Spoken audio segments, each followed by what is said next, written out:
Espírito Santo, que o Senhor esteja conosco, que a Tua presença possa nos fortalecer. Enche-nos da Tua graça e da Tua misericórdia em todo o tempo.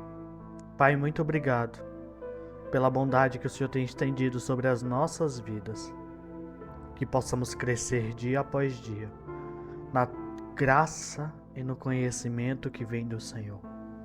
Pai, fortalece as nossas vidas e que possamos ter compreensão clara a respeito da Tua palavra e da Tua vontade para com a nossa vida. Como somos falhos e quão falhos somos, mesmo tentando Te servir, nós erramos, nós falhamos. Te peço perdão e ajuda, clamo a Ti por ajuda do Senhor. Fala aos nossos corações, em nome de Jesus, amém. Seja muito bem-vindo a essa mensagem bíblica que eu tenho certeza que vai impactar a sua vida. Cristo vive, breve voltará, e quando Ele voltar, nós iremos morar com Ele em sua glória. Enquanto vivemos nessa vida terrena, uma vida de tantos desafios e dificuldades, temos que todos os dias nos apegar mais uma vez ao nosso Criador.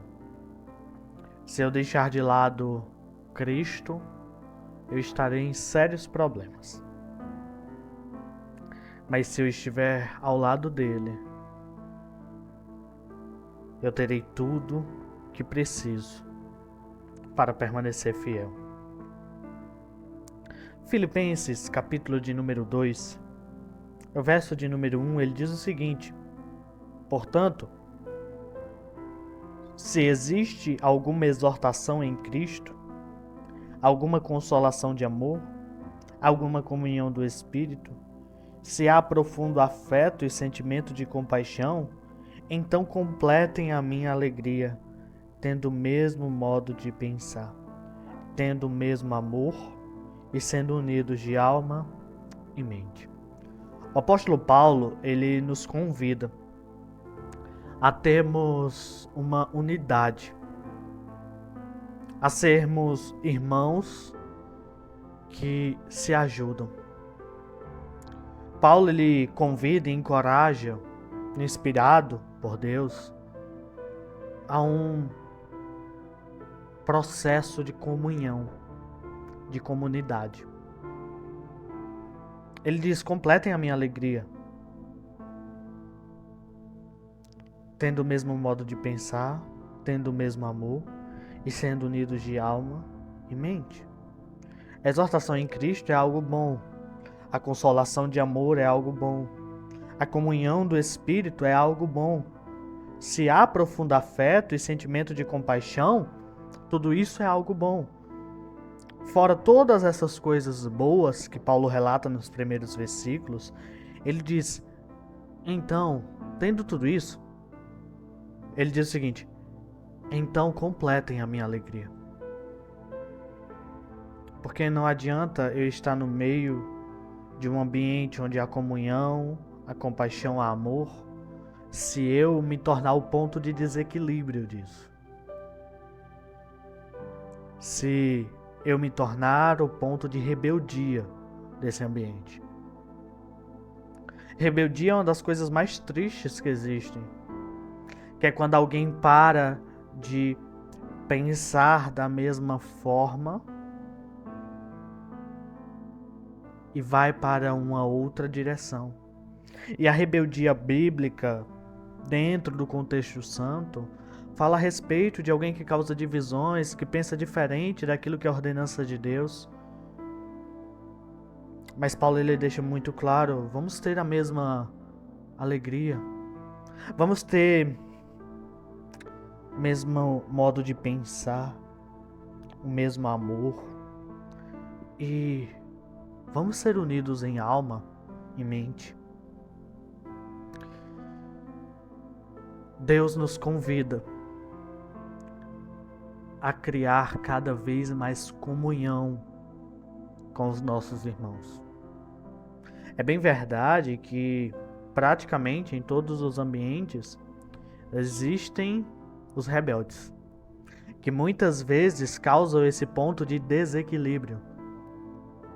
E é muito triste, porque muitas vezes eles são os responsáveis por climas que antes eram bons serem totalmente destruídos. Mas nós somos representantes de Deus nessa terra. A igreja é a representação de Deus nessa terra.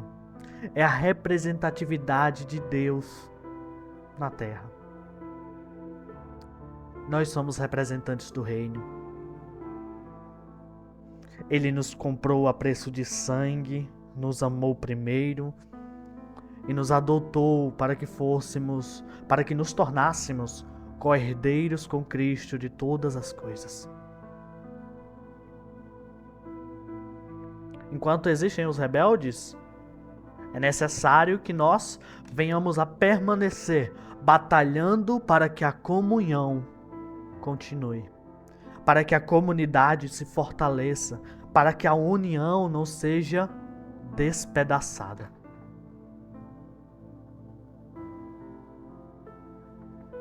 O verso 3 de Filipenses 2, ele diz: não façam nada por interesse pessoal ou vaidade, mas por humildade, sempre considerando os outros superiores a si mesmos, não tendo em vista somente os seus próprios interesses, mas também os dos outros.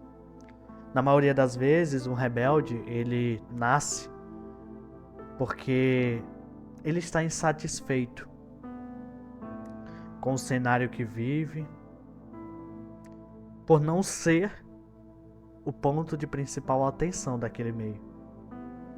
E em busca de um reconhecimento maior, ele se rebela para que outras pessoas venham segui-lo e venham olhá-lo como ponto de referência.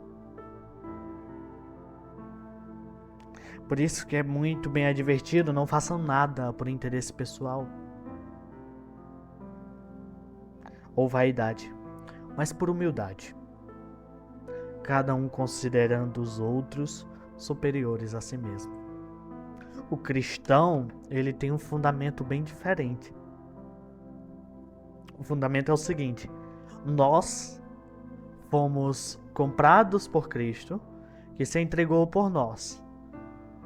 E Atos 1 diz que Jesus não só começou a fazer, mas também a ensinar. Quando Jesus ele se entrega por nós, ele está nos ensinando a nos entregarmos também. Porque é necessário que venhamos a ser imitadores de Cristo. Cristo se entregou por nós. E agora, o cristão tem o dever de olhar para a vida do seu próximo e se entregar em benefício do próximo, em ajudá-lo, em consolá-lo, em fortalecê-lo, em entregar as suas forças para ajudar aquele outro irmão a permanecer também, e que todos em unidade encontrem o pleno conhecimento de Cristo Jesus, em sua glória e em sua majestade. Todos nós temos que nos ajudar. Todos nós precisamos ter um ponto de ajuda. Eu ajudo meu irmão me ajuda, nós ajudamos outros irmãos, e assim que funciona o corpo de Cristo. Mas e quando eu não tiver ninguém para me ajudar? A palavra de Deus diz que, do mesmo jeito que Jesus foi tentado, ele agora é totalmente experimentado, capacitado para ajudar aqueles que agora são tentados. Jesus passou por tudo que nós passamos e ainda pior. Mas ele está conosco, porque mesmo morrendo, ressuscitou. e ressuscitando está vivo, e estando vivo está conosco. Nós precisamos viver uma vida de ajuda uns aos outros. E não pense que para por aí. Porque a igreja se ajuda, mas a igreja é ajudada, protegida, guiada e fortalecida pelo Filho de Deus, que é o nosso noivo. Breve vamos encontrá-lo. Cristo vive, breve voltará. Quando ele voltar, na glória nós vamos morar.